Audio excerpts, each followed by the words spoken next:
Hey everyone, welcome back to the Mike Rosehart Show, or the Wise Wealth Show as we used to call it, 2 years back when it first started. Every Wednesday I go live at 7 p.m., so here I am.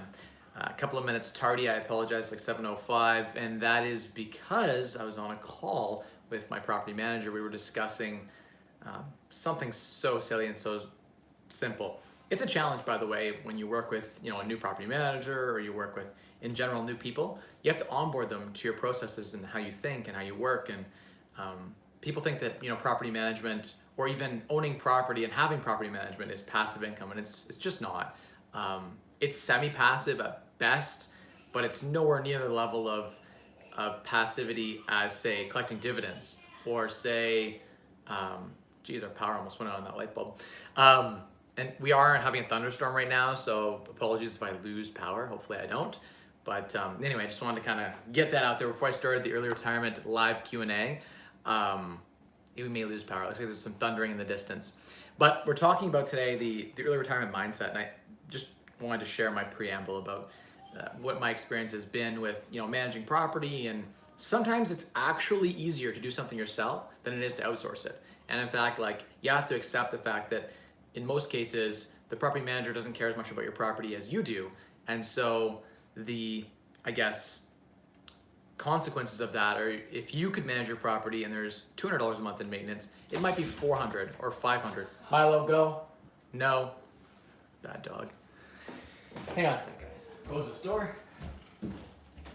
I got it. You know the dog. He loves to come out here and look at the squirrels. And there still are squirrels, believe it or not. Looks like the calm before the storm in the distance. I can see a large thunderstorm approaching. Hey everyone. Hey Trevor. How you doing? Hey Mr. McHale. William, how you doing? Rajesh. Momentum Academy. Shaylin. Seema. Ishi. Alex. Ellie. Good to see you guys all on. I appreciate you jumping in and smashing the like button. That means a lot to the algorithm, of course, and getting people the notification to join in. And I didn't really have a very colorful title today, so we'll see the kind of momentum that we get. But yeah, we're talking about just whatever questions you guys have. As always, every Wednesday I give the free updates or the free kind of coaching for you guys. So take advantage of that and ask me anything you want. But yeah, what's on my mind right now is just the frustrations of, people in general. People are generally incompetent, and so I'm feeling, I've had two instances, actually 3 instances today, where this lack of communication or just general misunderstanding has cost a bit of money. And so I guess my new mindset for this year, for 2020, has been to abandon the frugal piece of the early retirement mindset that I had before, and adapt that my time frugality is more important than my money frugality. So for instance, there's a plumbing issue at one of the properties, and it cost $400 to remediate this plumbing issue. I know of a plumber who would do it for $50, and the property manager didn't know. They were freaking out. They just called the most expensive company in town and just took it in the throat for whatever the price was and just got it done. So they got ripped off, right? Where I normally would manage that a lot cheaper and I would handle that situation better. They didn't understand, didn't know, right? So it was a training opportunity, but that's a $350 difference now. That's a training opportunity, right? Or whatever it is, a couple $100 difference. And so, yeah, it's just something I kind of wanted to share today. And for those people who are working towards financial independence, the laptop lifestyle, being able to just chill on your laptop here, and I have my laptop today, so if we need to do anything, I actually have it on. Usually I don't. Usually I have it unplugged, but today I actually happen to have it on. I was looking at some listings. As a realtor, I like to peruse, and I'm a realtor pretty much for myself, but I like to peruse the market daily and look at all the new listings. And so it's one of my routines or habits, so I can stay fresh on the market. Anything new that pops up in my area, typically it's 50, 60 houses pop up a day. I just take a look at all of them and kind of get a feel for where the market's moving. So the sentiment right now in London is crazy, crazy hot, as in things are going over ask again. There's a ton of heat. There's a lot of demand now that the market's starting to open up and that the lockdown's ending. So we're seeing a lot of heat and not enough listings to keep up with that.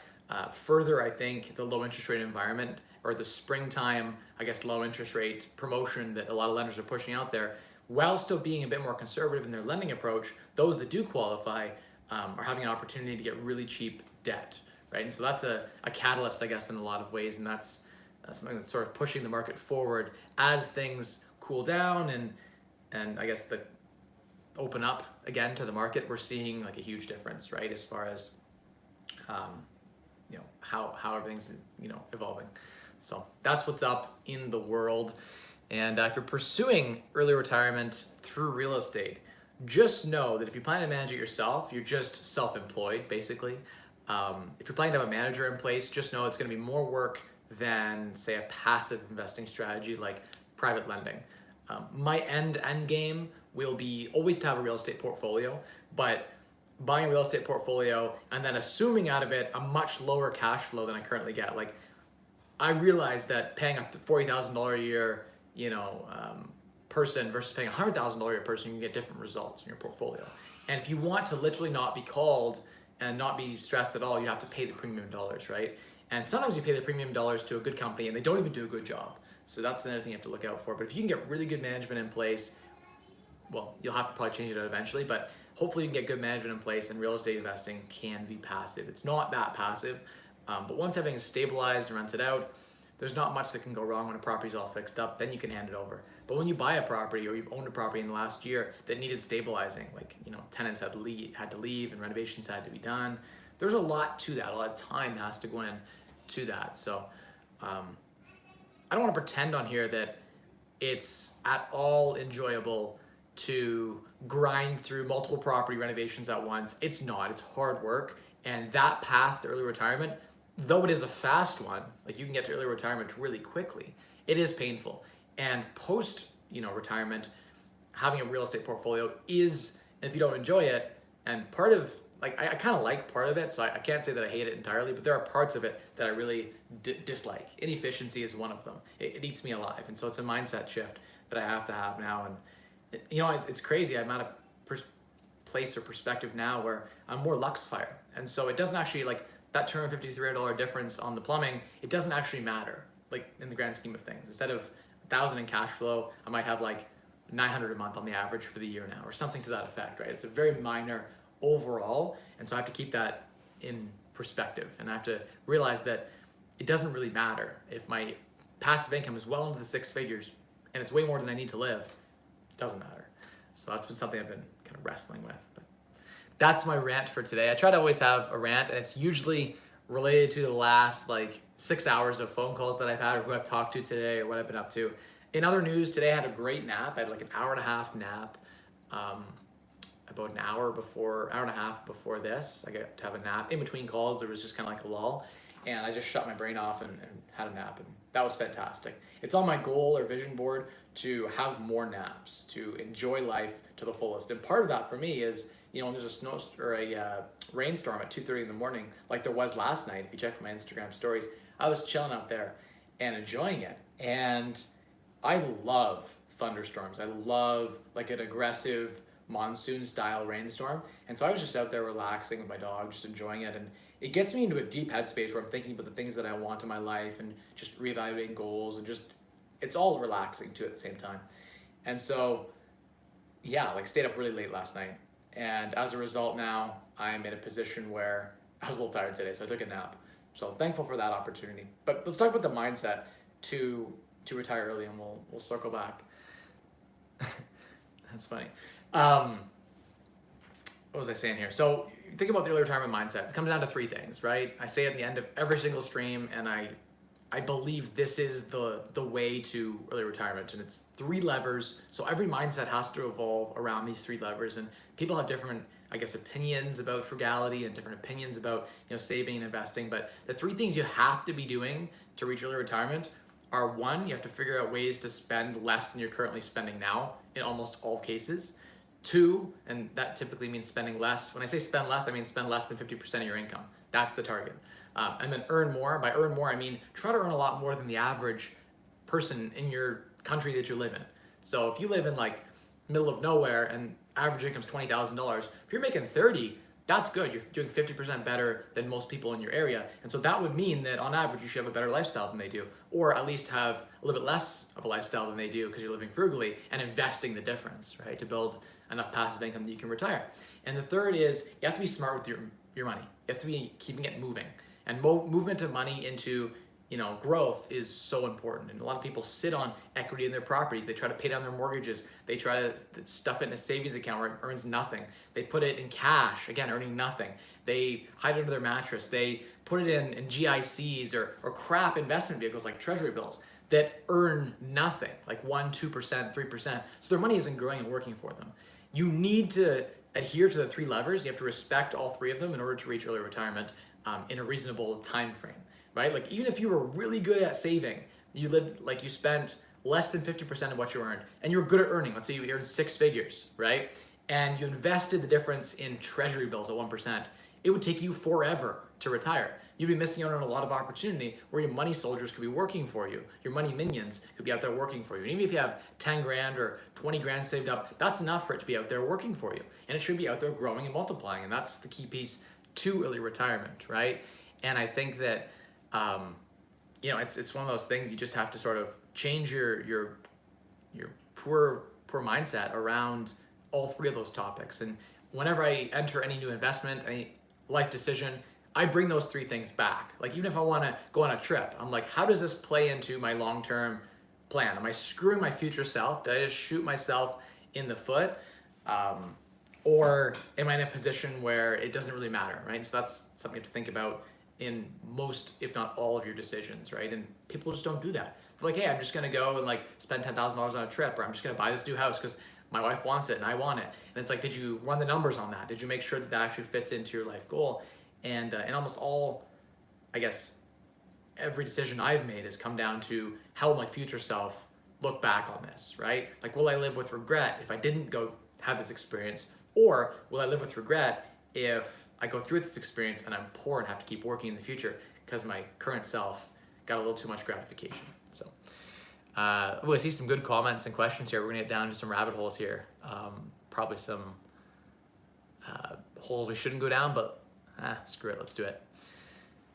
So the first question was, when did you decide you'd like to pursue early retirement? And that was Momentum Academy there. So when did I decide? I don't know. I think I've always had an affinity or a liking of business and money. From 14, I was probably 12, I was hustling paper routes. At 10, I was hustling paper routes. When I was 10 or 11 years old, I went and they had these rechargeable batteries. This is I guess 2000 or 2001 or something like that. And rechargeable batteries were a big thing, and Game Boys were still huge, right? And people loved batteries. I just went and bought a rechargeable battery thing for $35 with my paper route money, and I bought a bunch of batteries that it could charge all the different sizes. It was pretty nifty back then. And I was renting out the batteries at 25 cents, and I was charging them at school using the charger, using the school's hydro. And I had a little business going like that when I was 10, right? I was cutting grasses. There's been things that I've been doing my whole life. So I've been entrepreneurial in that sense, I guess, but I was not at all, I guess, I don't know anything about investing. I know anything about, how to earn a lot of money. Single parent household, my mom earned the poverty line. So we were used to living on nothing. For times we were on food stamps. So I was very much used to being I was the poor kid in school. And so I guess financial independence, when I found it around 17, I just got lucky. I stumbled upon this blog, and maybe it wasn't luck. It was I was literally searching. I was doing a project, and I was searching on people that had reached financial independence. And it started with this article that I found in this investor magazine. This 40-year-old dude who'd saved up $1 million, and he had $1 million. He had 2 kids in a white picket fence family, and he was investing and getting a 6% dividend return. And that's all he did was trade. And I was like, geez, that sounds like the job that I want to have. And there's nothing else in the world that I'd rather do more than that, which is almost nothing. Sitting on a laptop for a couple hours a day. I'm like, that's what I want. And so that's kind of where I discovered the early retirement movement and sort of uncovered that the math was really simple, and uncovered that it actually wasn't near as daunting as I had thought, that you can actually retire early in 5 years. And so that for me was an eye-opener at 17. I kind of ran into the blogs like Early Retirement Extreme. Before Mr. Money Mustache existed on the internet, there was Early Retirement Extreme. He kind of passed the torch to Mr. Money Mustache in an official article, and that's how a lot of us from his blog found Mr. Money Mustache. So I was an early adopter, back when no one was talking about this. There was one book on financial independence in general, and because the internet wasn't talking about it, the FIRE movement didn't even exist then. There was a small early retirement movement. I'm talking 2009 when I sort of stumbled on it. And, I remember there was Your Money or Your Life by by Vicki Robbins, and that was a big one for me. And then Early Retirement Extreme. I don't know if I have, I don't know where the book is. It's not in this bookshelf, it's in a different bookshelf. But I would show you guys, I have a signed copy, and actually it's weird because I read it again more recently, and like I physically met one of my heroes, Jacob. My mindset has changed so much since 2010, 2009, that I read the book and I was like, geez, a lot of what I used to believe so wholeheartedly, I don't anymore. And so that was for me eye-opening more recently in 2019, late 2019, I reread the book and I'm like, I think I've lost my way with the Renaissance man movement and the, doing everything yourself if you can to save money. And now I'm like, I'll just earn more money, or I'll just use my passive income to pay for that inconvenience so I don't have to deal with it anymore. And so it's been an interesting like anecdotal shift that I've noticed. But yeah, I guess around 17 is the answer when I sort of discovered it. And by 18, I was full into it. I was in my dorm room at 17. I went to university at 17. I graduated at 21. So I guess I worked a full-time job while I was in school. And so that allowed me to save and get through school debt-free. I was gonna write a book, like how to get through school debt-free, and just never did. I've been wanting to write books for years and just never had the time. Too focused on top-line growth of like buying properties and chasing deals and buying businesses and things like that. But, and pinching pennies for a long time. I did a lot of pinching pennies. But yeah, I guess early retirement was super simple. I was like, geez, all I have to do is earn average income. The idea in that book was that you could earn an average income and then just be super frugal and you can retire in like 5 years, right? So, yeah, that's the cool thing about it. Okay, so next question. Try to scroll down here and find out where I am.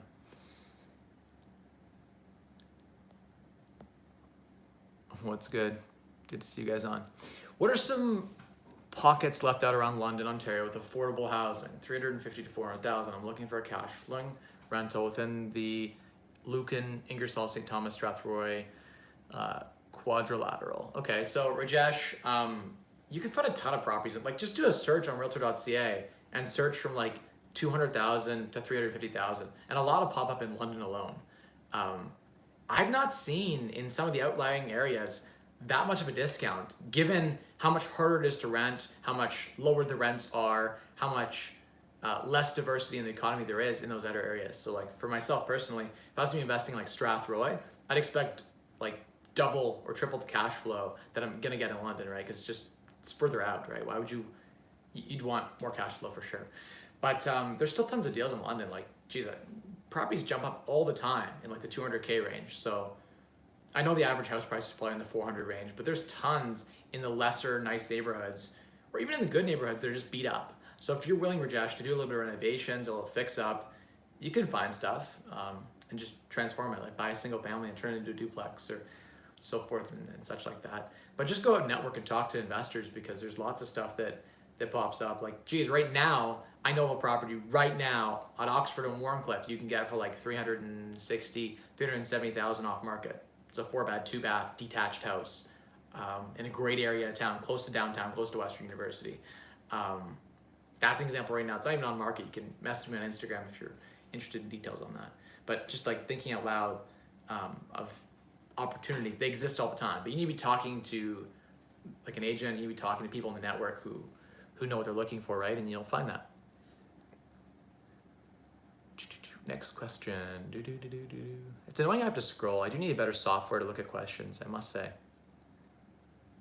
London is the place where real estate is moving, eh? So yeah, I mean, Jay McGill, it looks like all around the world we're seeing a big resurgence in real estate prices now that things are opening up. There's a lot of pent-up demand being released. So even in markets like Orlando or places in the US are opening up, and we're seeing a ton of demand in those markets that I follow there. And yeah, throughout Canada, we're seeing a ton of heat right now for real estate. But yeah, London specifically is doing very well. It's interesting though, because I'm sort of in the short to medium term, I'm actually kind of bearish on London, Ontario, only because, they've shut down the schools till January.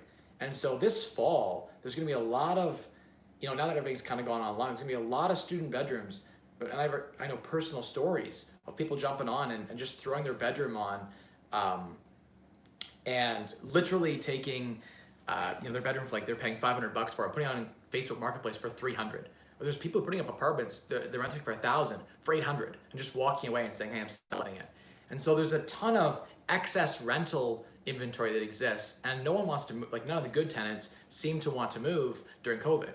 And so you got a whole bunch of bad tenants applying for places and a whole bunch of extra inventory that here in London or any university town, I think in the fall, we're going to see either rents drop, vacancy rates skyrocket, and that relates, or I guess translates into landlords having less profitability. And so there should be tons of opportunity for investment from a rental property perspective in the fall here in London. So I'm kind of sitting back, and if a good deal pops up on MLS, I'll jump on it. But I'm not seeing a ton right now that's like extremely attractive to me. And even off market, a lot of the stuff that I'm seeing isn't near as attractive as, say, I'd like it to see, or given the market climate, I just don't think it's justified. So that's my sort of perspective on that. I think that we're going to have a bit of a reality check when some of this stuff comes back in and we don't recover to the same heights we had before, and the market's already priced in pretty much a full recovery at this point. So I think there's going to be some reality check coming in, and in our local market, it's going to be hard for landlords. We're going to be facing a time where it's not going to be as great as it once was. Question, is it a good time to get into real estate? I mean, any time is a good time, I guess, but is it the best time? If you can find a fearful COVID seller, maybe, but on the MLS right now in my market, no. I would say it's as hot as it was before, and if not hotter, because you get the spring rush, right? And a lot of people just buying for themselves, and those homeowners who are just getting in the market and buying, they're going to be overpaying, whereas as an investor, I'm just focused on the cash flow. I don't care what things look like, right? So there is a lot of money in the market right now, and a lot of people have money. And so with low interest rates, they're taking advantage of the cheap debt and buying real estate. So it depends on your area you live in. It's so specific, right? It's hard for me to say, hey, like, get into real estate or don't. But if you can buy a solid property that cash flows, it's never a bad time.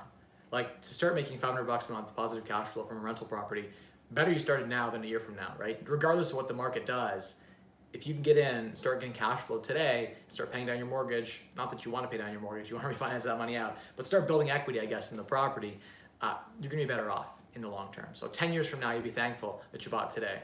And it won't matter if you bought now or in the fall, right? That 5 or 10% difference in purchase price, if there was even a crash of 5 or 10%, which I'm not saying that there's going to be, but if that were to happen, long term, you're not going to feel it. You're going to remember the cash flow, and you're going to remember that you have significant equity now 10 years later. And so I guess the best time to buy was yesterday, but the second best time to buy is now, right? That's the saying, and it holds true, especially for cash flowing real estate. Everyone is watching, the 55, 56 people, 54 people now, 55 people who are watching. Smash that like button.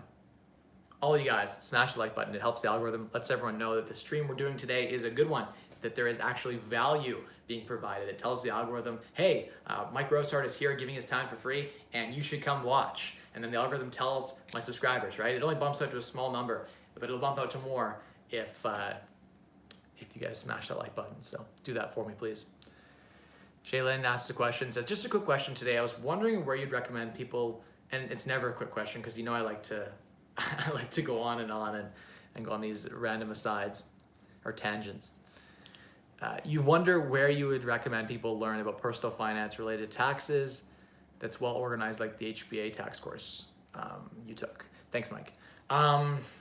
Geez, just the internet's been like, I go onto Google and I find like these random websites. I can't even think of them right now, but if you're searching a targeted tax question, you go into Google and you can get an answer for pretty much anything that you want, right? So I've always just like situationally looked into, like, for instance, if I was gonna burr a property, I'd look into what are the implications of a refinance on a rental property? What are, the implications of this or that? And so I always found that like a tax course was boring. Like when I took the tax course at Western, it was very boring, really dry, right? So I don't know, like reading 300 pages of tax stuff isn't valuable, but I think if you need to know like the 20 things about real estate investing, tax related, you should search out those things and answer those questions for you. And if you don't know what questions to ask, just start by reading a basic guide on taxes and rental properties, and that should stimulate the brain and get it thinking of questions that aren't covered in that initial guide. But there's a ton of great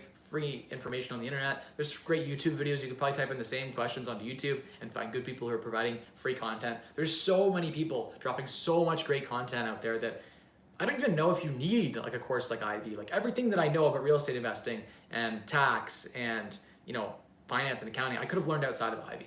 So yeah, I don't think you need to go to a program like that. I don't know if there is one that's, I mean, there's probably a dozen of them you could buy for like $1,000. Like probably a bunch of $1,000 courses you could go out there and buy because everyone and their brother has a course, right? And you could probably buy that has like succinct Canadian, Ontario rental property taxes. And it would probably be better than what you're gonna learn in a general like Western or Ivy course, to be honest, because it's so targeted to what you're looking for. You can buy what you want to consume, or you can just find it for free with a bit more extra energy and effort. You can find the answers to pretty much anything. There's nothing that I haven't been able to find the answer online to, and there was like maybe 1 or 2 questions that were so nuanced that I couldn't find an answer on Google. I reached out to an accountant friend of mine and just asked them, right? So go make friends with some accountants and, you know, provide some value to them and then have them pay you back that value, right? Or just hire an accountant and ask your accountant when you're doing your taxes. Probably better to have an accountant anyway long term than to do your taxes yourself. In the beginning, it doesn't make sense, obviously, to outsource, because if you can just do it yourself using a software like SimpleTax. But once you get a more complicated return, you build your net worth up, it might make more sense to outsource that to someone who's got the expertise there. Okay. Hey, Parappa. Jason, how you doing? Ishi says, hey, Mike, would you max out your RSP or TFSA? What are your opinions on this? It sucks I get the same questions over and over again, so many streams over. I should just take tidbits of like the answer to this question at 26 minutes and 30 seconds and turn it into a 5-minute video, right? I've answered this one so many times, but I guess I'll do it again in a really succinct version. But the idea is it depends on so many factors, like your current income and tax bracket, like, you know, what does your RSP and TFSA look like right now? What do you have as far as like debt? Like if you have credit card debt right now and you're talking to me, you have $20,000 in credit card debt at 20%, you shouldn't be putting any money in your RSP or TFSA at all, probably. You should be paying off that debt. It's a 20% after-tax guaranteed return, which is equivalent to like a 30 or 40% pre-tax return, right? So there's that. But the TFSA is after-tax contributions. So everything you put into your tax-free savings account is after-tax money.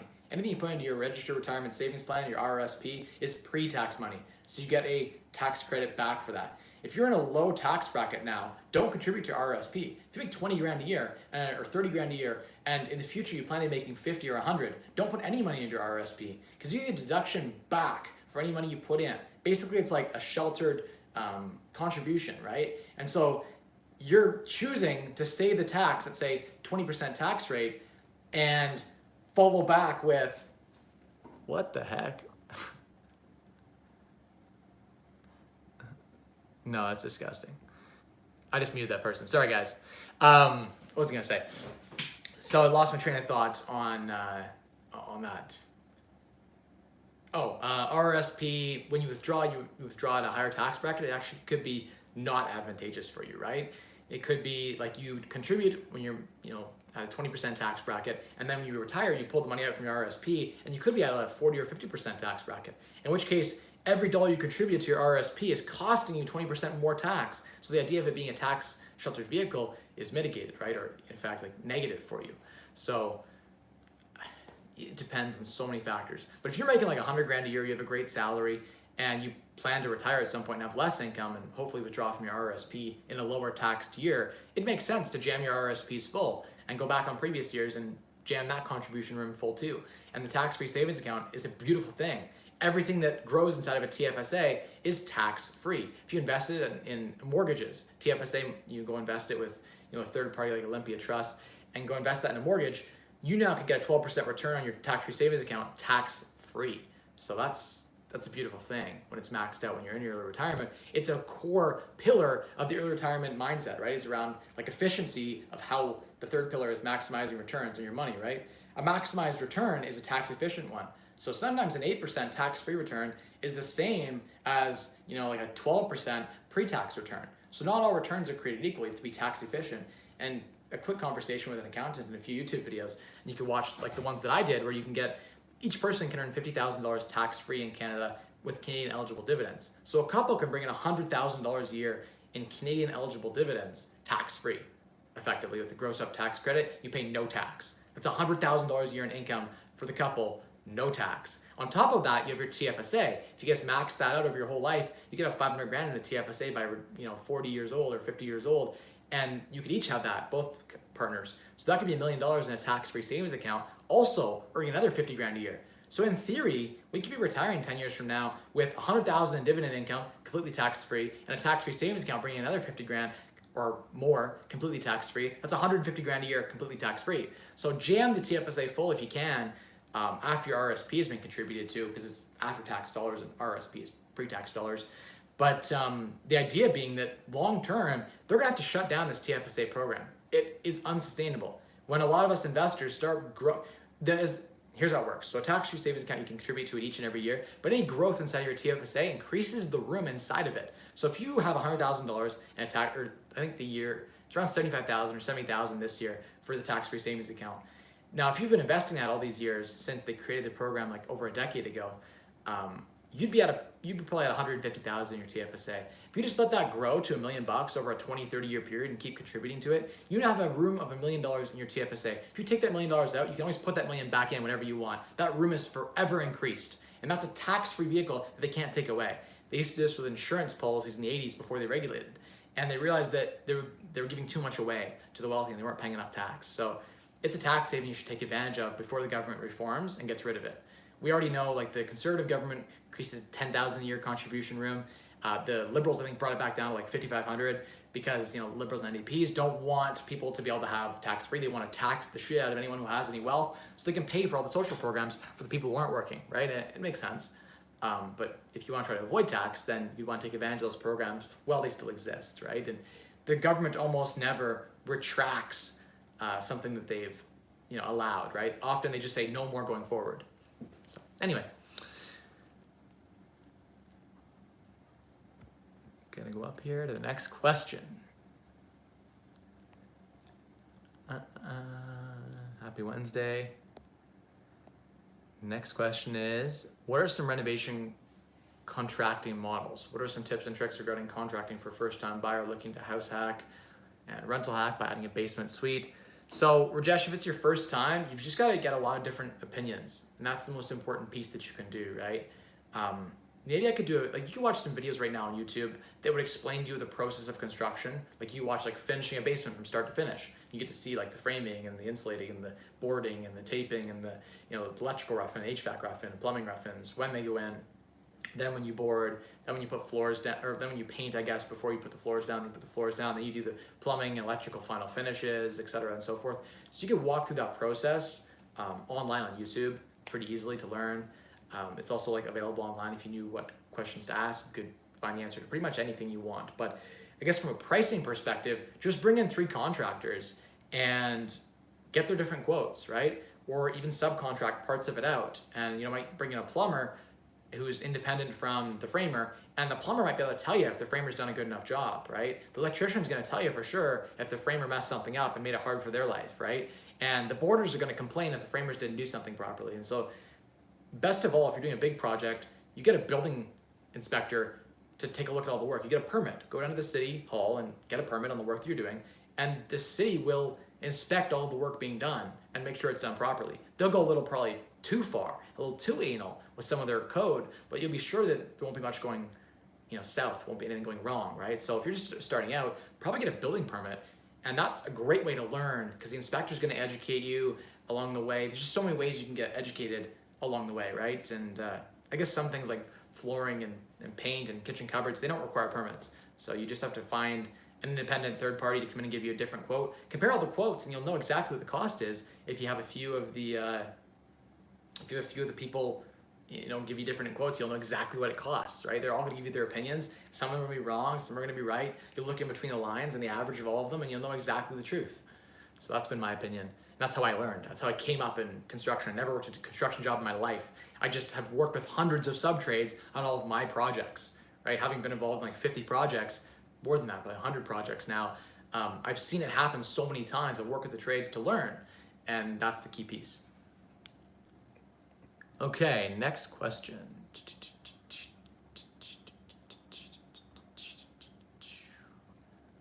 No, we did that question.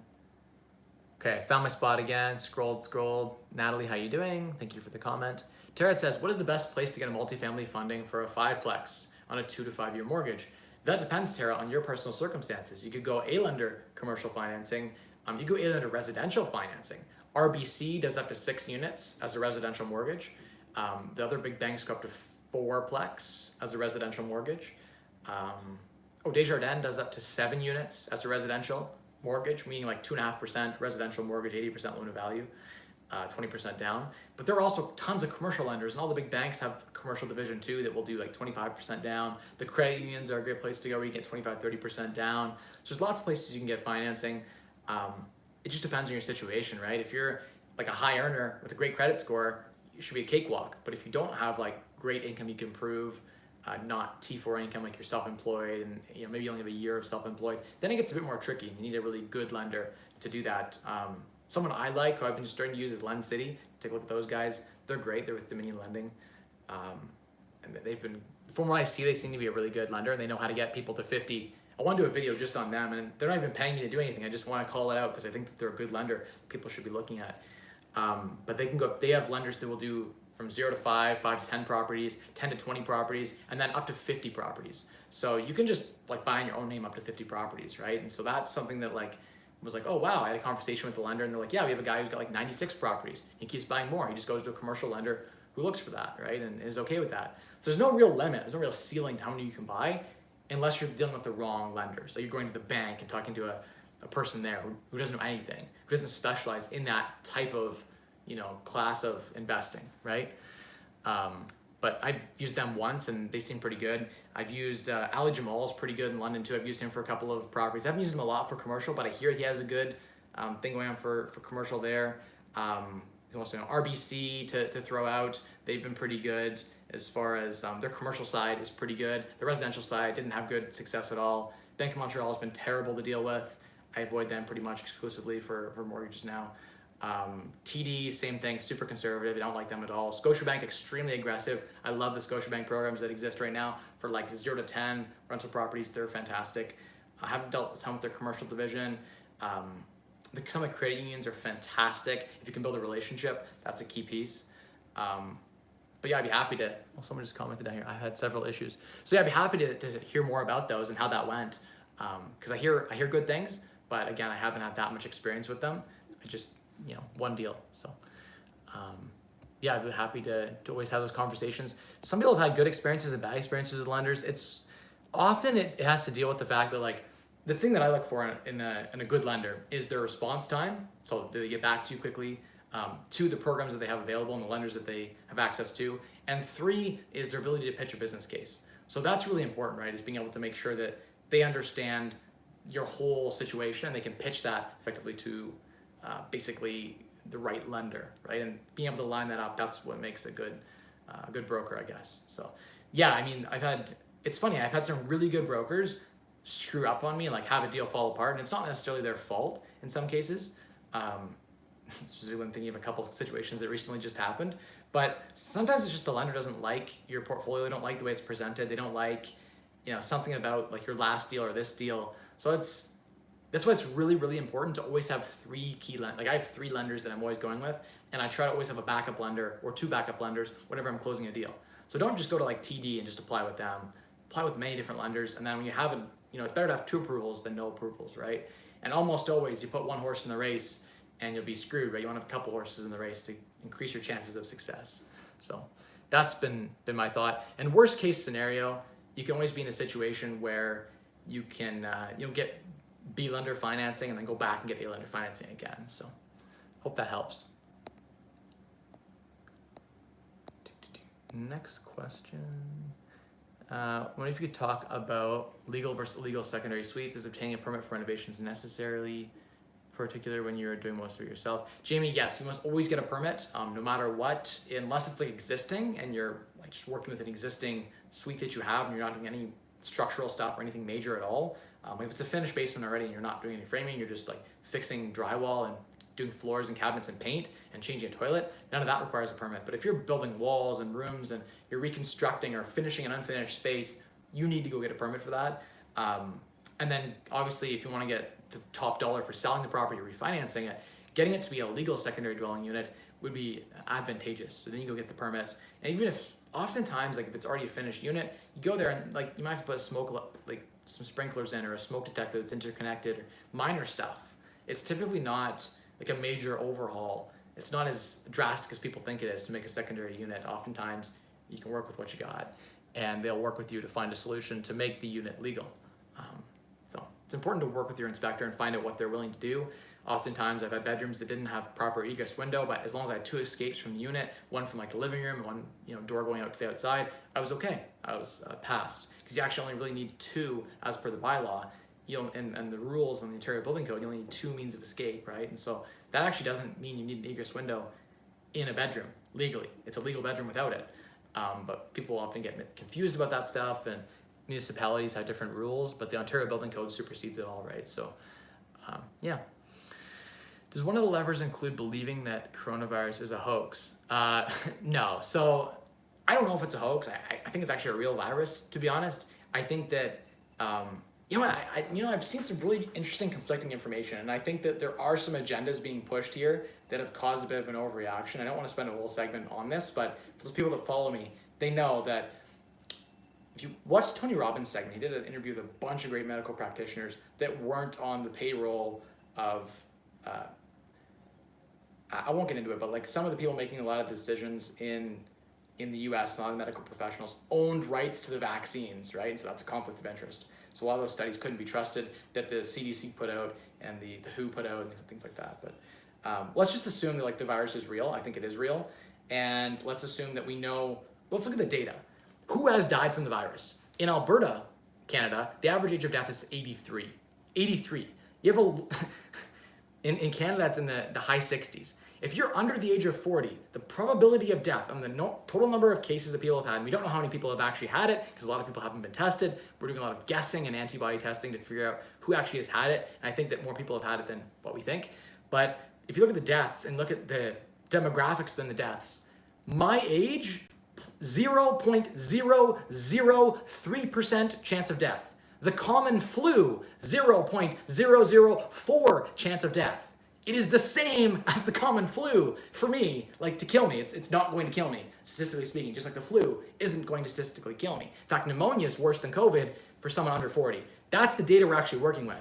Given that data, and given that like the people under 40 mostly run the country, they could have kept working, and we should have social distance, we should be washing our hands, we should have a mask, we should be doing all of that stuff in general, because no one wants to get sick from the flu. Like we should all be bringing these practices into our businesses, and I think it's smart that we're doing this and people are moving online. And I like that about the fact that this movement has brought us to that stage. But shutting down the economy was wrong. Hands down, with the data we have, only the elderly needed to be protected and those at high risk. That's a fact. The young people like myself, anyone under 40 who didn't have any pre-existing health conditions, COVID doesn't kill us at a high rate. 0.004, 0.006, right? Like there's like such little percentage of death in this age demographic. You look at the deaths in Canada, look who's died, and then look into if they had asthma or a heart condition or they're already sick with cancer. Those people who are old and already, going to die in a couple of years, and that sounds terrible, but like we're already going to die of something. They were mostly the deaths, were the elderly and those at high risk. The healthy individuals with no pre-existing conditions, by and large, recovered, right? Like 40 to 50% of people who get COVID aren't sick, aren't that sick, like a little bit sick. Then another like 30 to 40% of those recover, no problem. Like 10% even make it to the hospital, right? And of that, 1% of those people. And of those, almost all of them are elderly and high at risk. So anyway, go look at the data for yourself. Is a bit of an overreaction. If you look at we have the actual data now of who's died in Canada. We can see the number of people who got the virus. It's a guesstimation. And the number of people who died. And again, like there's been a lot of cases where like someone died of a heart attack and they're like, oh well, he had COVID in his system, so we'll label it COVID. And there's been a lot of that too, but like I don't want to get down that, I guess like conspiracy rabbit hole. Let's assume that all the deaths are real and that who cares? Like the Canadian government was actually giving hospitals almost double the funding if they died of COVID. So they had an incentive to overrepresent the number of deaths. But let's forget the fact that the incentives are stacked to overrepresent. Let's forget the fact that there's thousands of doctors and MDs who are coming out with their side of the story, I guess, or what they're seeing in the field, right? And I think we didn't have the data we have today, right? We didn't know what was going to happen. And so it was better to be conservative and safe and shut the economy down. But in hindsight, with the data that we have, we don't need to be near as fearful as we were. Fear was at an all-time high, and I think that was unnecessary, the amount of fear that was existing out there. So thank you for triggering me on that. And if you follow me on Instagram, you've seen I've done a lot of sharing of that type of data. Because all we have is really data, right? The rest is just noise and fear. So we have to look at who sent the data out, and what the implications of that are. Like, can we even trust the death rates? Can we even trust the number of cases, et cetera, and so forth? So, but no, one of those levers does not include believing coronavirus is a hoax, because coronavirus is real. It's just we overreacted to the severity of the virus. It is not a big deal for someone who is healthy, and so locking them in a room for like 90 days in quarantine isn't a, I guess the economic fallout of crushing the economy and costing people potentially their houses and their businesses is an overreaction. There should be a right to choose if you want to be exposed to it or not. For instance, like if someone offered me $100,000, I would definitely get exposed to the virus, for sure. I'm that confident that it would not take me out. Now, I guess it has the same likelihood as the flu to kill me. So like, I don't want to get the flu either, to be honest. I'd probably have to pay me 50 grand to get the flu too. But yeah, I mean, it sucks in general. For all the people who are high at risk and suffered from COVID, it's terrible. We had tens of thousands of people die in the 2017, 2018 flu season. There's like hundreds of thousands of people who have died, right, in North America from the flu every year, and it's terrible. But we don't see on the news like 86,000 people died of the flu in the last flu season. Like, nobody even brought that up. But now when it's all COVID related, it's all of a sudden it's everywhere and it shuts the economy down, right? So I think that it was just a little bit of a, once the news cycles pass, people will realize that like the fear was at an all-time high, and that we made some irrational decisions when we were fearful and we were extra conservative when we didn't need to be. But it is what it is, and we protected. I think it was smart to protect the elderly. It was smart to protect those who are high at risk. They should be quarantined, and they should have the right to not have to go to work. But yeah, a lot of people are abusing this virus and taking advantage of it. Hello, man. Could you talk about the mindset and intensity with which you approach financial independence? Was it something you thought about daily or attacked on a more passive process? Sam, in the beginning, it was with a full intensity. Like, I was literally morning, I'd wake up and I'd be thinking about like ways to improve, right? So for me, I lived and breathed it. I did it with an extreme intensity. That's why I retired at 24, right? It was because that was what I made my life about. Like from 17 to 24, that's pretty much all I focused on, right? I was focused on how to earn more money, how to save as much as I possibly could. People who knew me knew that I didn't spend on anything. Like, I was super frugal to the max in ways that I'm not now and don't need to be now. But yeah, and then of course, maximizing returns. That's why I got into real estate investing. I went from stock trading to real estate investing because I could lever up 5 to 1 at a 3% cost of debt. So with real estate, you put 20% down payment down, the bank gives you 80%. So every dollar you invest in real estate, you get $5 of real estate. A levered return on a 10% return on real estate in general, that means that your down payment is doing a 50% return on its money. And to get that kind of money consistently in the stock market, you just can't. So that's something that I like about real estate that I didn't like as much about stocks. But yeah, of course, I was extremely passionate. Today, I don't track my spending. I don't budget like I used to. At the end of the year, during tax time, we'll look at what we spent. That's pretty much it. I don't have the same intensity towards FIRE that I did, but that's because I've already unlocked FIRE, right? So any extra incremental time I spend trying to save money or like, you know, I guess I sort of focus on maximizing returns still to this day. But it's one of those things where my daughter probably just took a couple more steps. She's been getting very close to walking, and so you can hear that in the background. And it just so happens that this office I decided to stream in is literally right outside like the living room and the kitchen. So sorry for that if you're hearing that.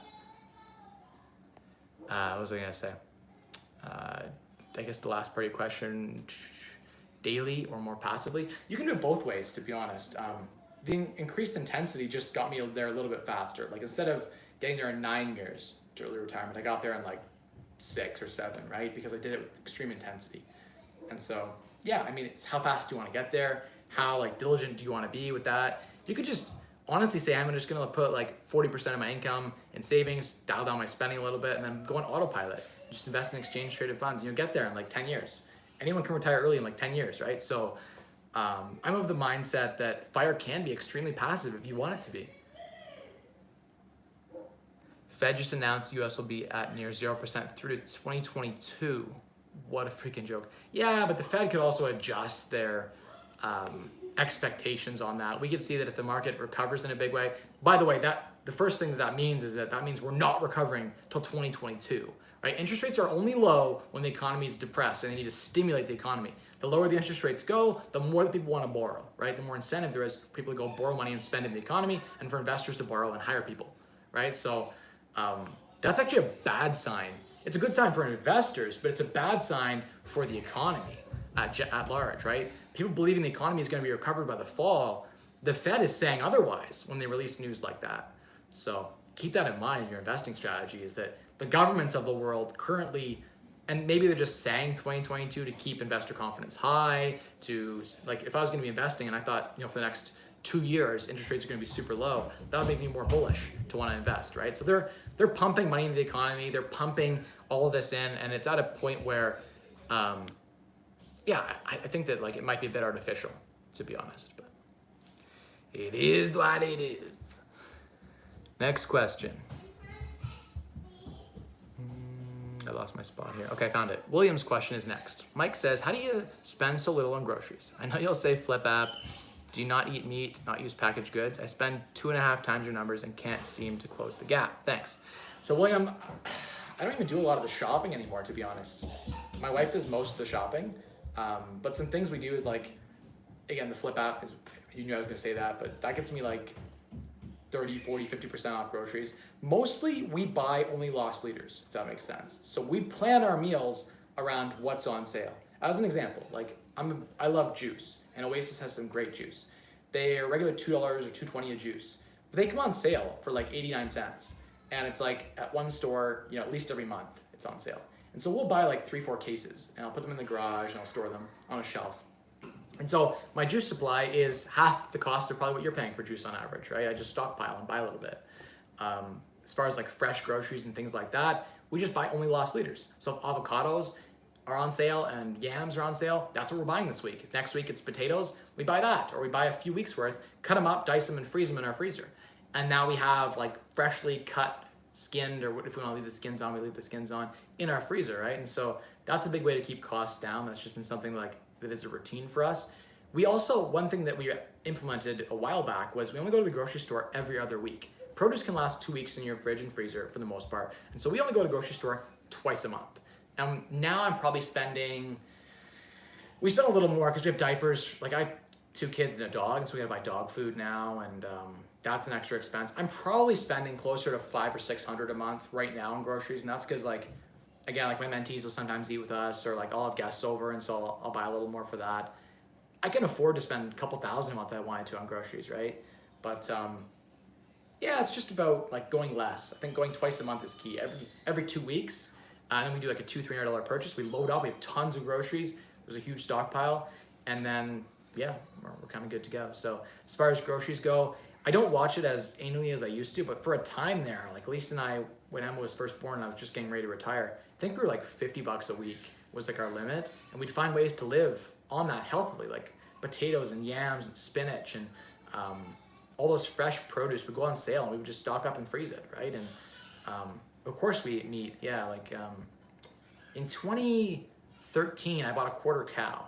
And so we split with a family who bought from a butcher a cow. And so we had a quarter cow in our freezer, and it was a lot cheaper than buying from the grocery store, and it was organic and grass-fed. So that was one way we did for meat. I'd be down to do it again, probably. Beef's pretty much like the main thing I eat. I'm not a big pork guy. I don't really like pork. It's kind of a dirty meat. Tastes okay, but not really a big fan. I ate a little bit of chicken, but there's not much nutrients in chicken. It's super lean. But beef is primarily what we eat as far as meat goes, and fish. Like, I like a lot of salmon and things like that. You guys know, follow my stories. You know, I'm a big sushi guy, right? So we don't eat a ton of sushi from home these days, but especially since what happened with the any Pacific fish is highly radioactive right now because of what happened in Japan, right? And I try to buy Atlantic if I can, just because it's a bit healthier. But yeah, hope that helped you, William. Yishi says, interest rates are really low right now. I'm looking for long-term buy and hold. Would you lock in at a 5-year fixed rate at the moment, or a 5-year variable with a lower rate? So I think interest rates are as low as they're going to get. Now, it could get worse, but I feel like rates aren't going much lower. That said, the Fed has announced things like 0% until 2022. So there's no sentiment in the market that right now rates are going to go up. And so if the variable rates are considerably lower than the fixed rates, for the next 2 years, you're going to save a ton in interest. And so the probability is higher that the variable right now, if your differential is more than like 50 basis points, that the variable will outperform the fixed product long term. Like if you average the rate over 5 years of what you're paying in variable, it will be lower than what you're paying in a fixed rate if the differential is more than 50 basis points. So if it's a 2.5, 5-year fixed and a 2% 5-year variable, the 2% 5-year variable is a better buy. But if it's a 2.4% 5-year variable and 2.59% 5-year fixed, probably go with the 5-year fixed. The numbers support that differential. So you know what I mean? It's about the difference between the two rates, and each lender has different amounts of differences that they're offering, and so it really does depend on the lender and the rate you're being offered. Adam says, hey Mike, I'm just in Guelph. Thanks for doing it every week, and thanks. I get something out of it every single week. Adam, thank you so much. If there's someone out there who wants to volunteer to take these live streams, they're like an hour long, hour and a half long, and throw them onto a podcast form, I get a lot of requests from people who don't want to watch the video, don't want the ads, don't want to deal with like trying to watch YouTube while they drive or they bike or whatever, that they just have a podcast form of this live Q&A. I want to do that. So I don't want to do the work to upload it and to download it. Like I guess you have to download it off YouTube and then upload that, which sounds like a bit of a pain, but for like the amount of time it could be done. So hit me up if anyone's interested in that. Mike, do you think life insurance has any value? Do you hit a number where it just doesn't make sense? Have a term policy for $200 a year and trying to decide if I should cancel it? So William, it really does depend. I think if you're lean fire, you probably don't need it. But if you're Lux fire, as in you plan to be in a higher tax bracket for a longer period of time, the higher tax bracket justifies the warrants the need for universal life or whole life insurance because it's tax-free deferred investing. And so after your TFSA is maxed out and your RRSP is maxed out, and you've maxed out your tax-efficient vehicles, it makes sense to look to the next tax-efficient vehicle, which is whole life insurance or universal life insurance. And so it can make sense to invest within a policy, especially if you can borrow the money back. If the cost of the insurance and the cost of the management fees inside of the policy are less than the tax savings. So you need to be saving more in tax. So you are like in a 30% tax bracket, you make like 60 grand a year, 70 grand a year. It doesn't make sense probably to have insurance unless you're worried about dying and you need your family to be covered, in which case get term insurance. But the whole life piece, I've not had a need because again, if I died today, my wife's got enough, she's like 50 years living expenses set aside. So my death, while it would be impactful to her and it would definitely limit our chance to become 100 millionaires or whatever, like because I'm the main earner, I earn the money, right, for the most part. It would be a devastation, but she'll be fine. Like she got passive income in the 6 figures if I die. She doesn't need an insurance policy. Life would go on, monetarily speaking. So as someone who's in the financial independence retire early community, if you're already at FIRE, you don't really need insurance, period. You can self-insure.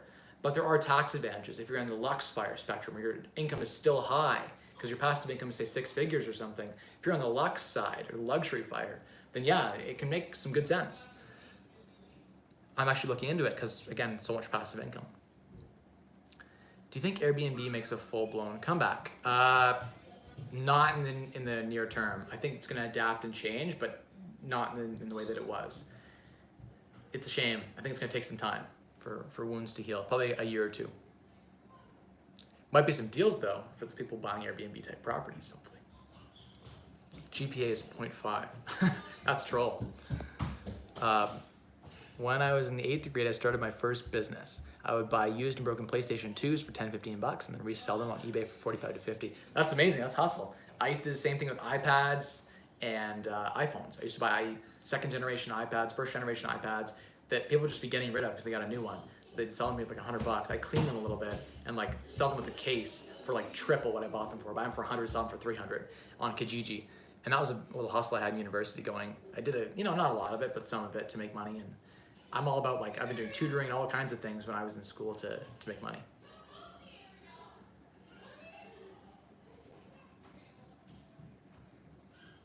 I don't know who that person is, Storm Chaser. I'm not even sure I understand that question about this Goldman who served the U.S. military. Next question is, do you think it would be smart to invest in stocks and index funds for the next 6 months to a year? I'm not looking to buy my second property until then. How to save? I'm actually a bit leery investing in stocks right now because we saw companies like Boeing trading at $96 a share, currently trading at like $200 and something a share right now, from the low point a month and a half ago. We saw bank stocks selling at like $35 a share, now at like $55 a share. So there's been almost a full recovery from what happened with COVID, and the market is not fully recovered. We are significantly worse than we were in January, February. Like, unemployment data is bad. GDP is bad. Companies are shut down. The economy is not good. Stimulus, federal stimulus and low interest rates are artificially propping up a lot of these companies.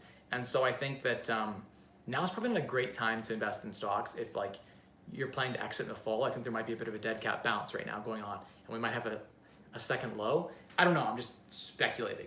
But if you're planning to hold long term, doesn't matter when you buy, because 10 years from now will be better than it was now.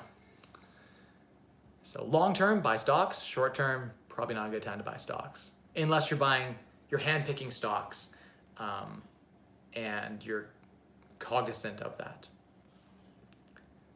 By the way, 2 months ago, I was like all for loading up on stocks. Next question, just graduated. Should I focus on paying off my OSAP of $30K before investing? Probably not, because it's interest-free, especially if you're getting like, if you're able to get the interest-free OSAP, then just keep it going. The Ontario student loan program. The trolls are out tonight, it's true. Austin, how you doing? Is it ethical to own stocks and be a landlord? Why would it not be ethical to own stocks and be a landlord? I think yes, very much so. We could go deep on that, but we're already 62 minutes in. I don't want a 20-minute tangent here about the ethics of investing and driving an economy forward. I think if you're investing in the local economy, you're providing jobs for people, right? And so, I'm not gonna get into it, but yes, I think it's ethical for sure. It's unethical to not pay your rent. That's unethical. Hey Mike, Juan here from Sarnia. I'm curious and would like to know your vision for your YouTube channel. Juan, that's a good question. I don't have a vision. It's not been on my priority list of things that I'm trying to do this year. So growing the channel has not been a priority. I have been doing the weekly streams because I want to stay consistent with you guys. I made a promise that I would go live every single Wednesday, and I've done that for almost 2 years now. So from a consistency perspective, continue to deliver value. I thought about setting up my camera as an alternate perspective and using tidbits, like good questions you guys ask and good answers that I have, posting like a 7 or 8 minute video with a quick intro that I'll film as an individual bite-sized video. So definitely have thought about doing that. So yeah, I mean, I could do that. I'm planning to also build like a studio outside, and so when I invest in that studio, I'll have, more of an incentive to want to justify the cost of the studio.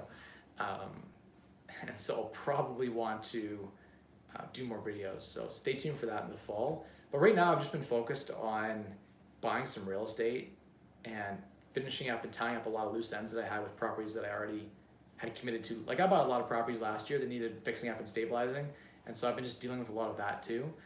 And I've not made YouTube a focus. That's not to say that I won't gear it up again and go hard. I probably will. I've been coasting a lot since last year. I haven't done anything in 2020 as far as like released videos other than the weekly streams. And so I'd like to get a podcast going where we utilize this content. I think it makes sense to utilize, the camera equipment that I have and all that stuff. It's just sitting there depreciating. So the vision for the YouTube channel would be to get big enough that, I guess I don't really have a goal for it, but I guess get big enough that I have a bigger impact on the world, right? And there's no target in mind really. I'd once thought of like 100,000 subscribers as like the goal, and I guess I'm a quarter of the way there, and that's kind of cool. I'm almost 25,000 subs, so I'm super thankful for that opportunity to help you guys and to continue to do that. Am I gonna make videos that are clickbaity or like just trashy content? No.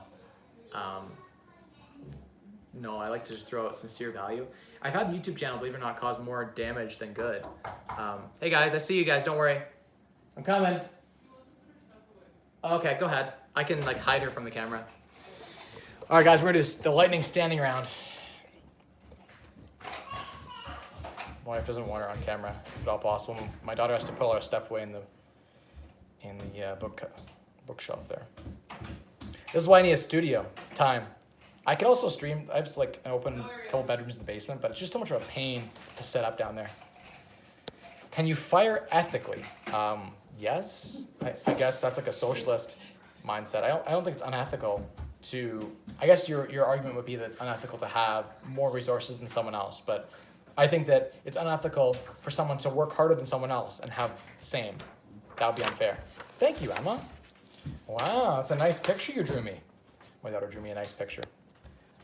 All right, will you close the doors, or are we just gonna have a little fun in here? It's 8:11, so. Okay, so you're telling me just to end the stream even though I'm midway through? Yep. Well, that's what it is, guys. The wife's always been there along the way to rein me in. You know, I'm like, oh, let's buy another property. She's like, oh, maybe not. Okay, guys, I'm gonna have to wrap this up. I'll go wireless and I'll walk.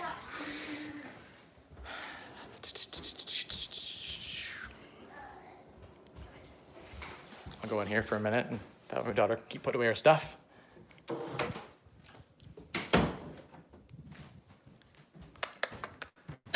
I'll go in the bathroom. Nice and quiet. There's 2 layers of. Gotta go through my whole bedroom, go through my whole kitchen to get to here. So if you're watching the replay on this, I appreciate it. So I guess this is invaluable information every Wednesday. D How To says, thank you, appreciate that. Can you fire ethically? Yes, I think that it's unethical it's unfair more than anything else for someone to, I wonder if I can set this tripod up here.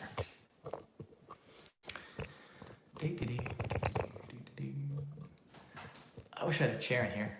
This is why I need a studio, guys. It's time. Next question. What are your thoughts on the Canadian economy? Also, about online universities and London real estate. If less students are physically attending and less demand on student rentals, I think it's going to impact all the rentals. So I stand firm on my approach with that. I think that London student rentals are going to be affected negatively. Good. Hey Mike, do you know how HST works when you add a unit to a property? When you add a basement apartment, do you need to pay HST on the new supply? Does CRA really track all this stuff? So Anthony, if it's residential real estate, it's HST exempt. So only commercial real estate has an HST component in it. So yeah, if it's commercial real estate, there's a component. I have heard though that if you had an HST number as a real estate investor, that you can get a portion of it back. I know you can deduct all the renovation money, so that's something. Even the HST, you can deduct that. So, but in residential, the tenants don't pay any. Like rent doesn't have HST on it, only in commercial, right? So because the revenue is HST exempt in residential real estate, you don't get to have HST.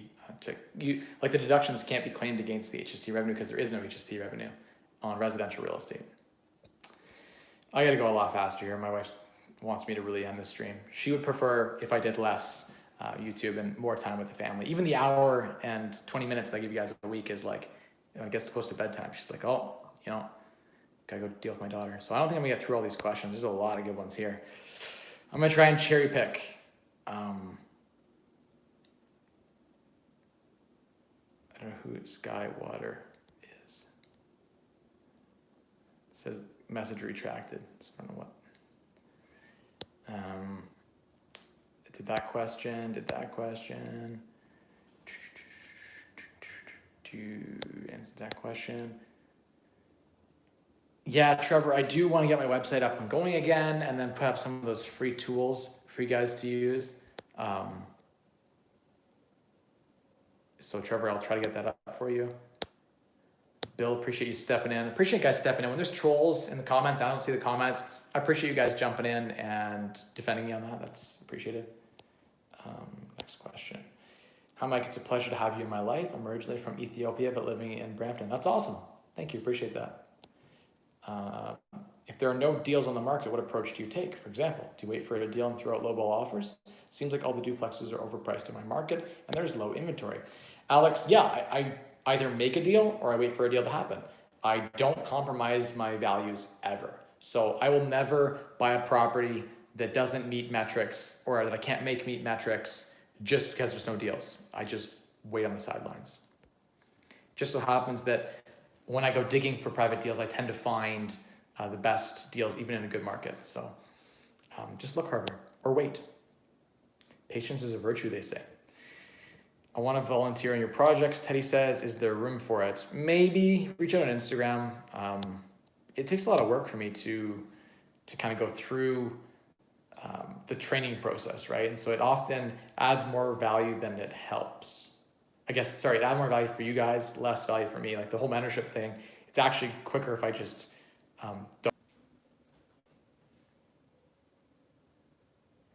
Am I live? Can anyone hear me? Hello? I don't know. It says disconnected. Don't know, guys. Don't know what's going on here. I don't know if I'm going to be able to. Sorry, my house is a mess. I don't want to walk around right now. It's not a good time, but. Oh, okay. You can hear me now? Turn on some lights here. There's some lights. Maybe we'll sit at the kitchen. Oh, my kitchen's a mess, guys. Sorry. This is not. I was not prepared for live stream here. I think I'm closer to the router here, so maybe it'll be better. Sorry, I didn't plan this out really, but yeah, I guess we'll do the cooking show. My wife's almost ready for my story time. She's doing hers first, so we gotta hurry, guys. Is this a place for reasonable discussion? Of course, of course. Am I gonna give you my opinion? Hell yeah, unfiltered. Hi, Mike. Do you place each property under their own LLC? No, I don't. It's too expensive, and I did a video on that a while ago about why I don't. Every 10 or 15, you should set up a new LLC just for like protective purposes. But in the beginning, your first 10 or 20 properties can be held in your personal name. There's no reason to incorporate for most people unless you're in the max tax bracket. How much interest rate do you charge? Go to ratespy.com to find rates. Sorry, my dongle's all screwed up here. Oh, I gotta fix it. It's got 3 legs and one of the legs is unbalanced. So let's see if I can. Guys, whatever. We put money away, no credit card. Jess says we have 3 kids, but because my spouse is doing their PhD at UWO, our research grants aren't recognized by the banks and lenders. Is there a way to get in the market? Interesting. You know, when I got my first mortgage at 19, about our first property, they counted my scholarship income and my bursary income as income. I also worked a job at the same time, so did my wife, but we had like maybe 50,000 together, and we were able to squeeze out a mortgage. They took a chance on us, and so, yeah. I mean, it's one of those things where you gotta find the right lender who's willing to work with what you have. There probably is a way to get into a deal. You just might have to go to an alternative lender, and not like the big banks, Jess. But follow along on Instagram. We can have a chat on that or something. Zareen says, hi, Mike. Hello. So I was asking the question about IBC, infinite banking concept, utilizing a whole life dividend policy to build capital and borrow against it to buy rental properties. Yeah, I have heard of that. I'm actually working with private banking right now to do that. The same is true with stocks. You can borrow back 70% loan to value on a stock portfolio with most of the big private bankers. And so that's a cool concept you can do as well. Yeah, so definitely take advantage of that if you're in the top tax bracket, like I mentioned. So if you're not in the top tax brackets, it doesn't make sense. But if you are, then it can make good sense.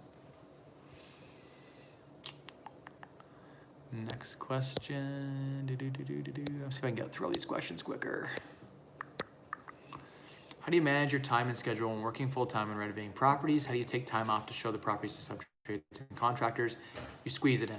It's the only way. I'm almost done. 26, I got heart disease. I'm still working as a truck driver in the Netherlands. Still don't have the virus. Well, that's good. Good to not have the virus. Looking to shut down the economy. As of today, the NASDAQ crossed the 10,000 level, and the S&P, I think, is about the highs of 2020. Do you buy stocks this year? Right now, I'm not feeling super bullish about it, but maybe in the future. Thanks for the Q&A. Any tips for negotiating interest rates? Just get a couple lenders and play them against each other. That's literally the best thing you can do.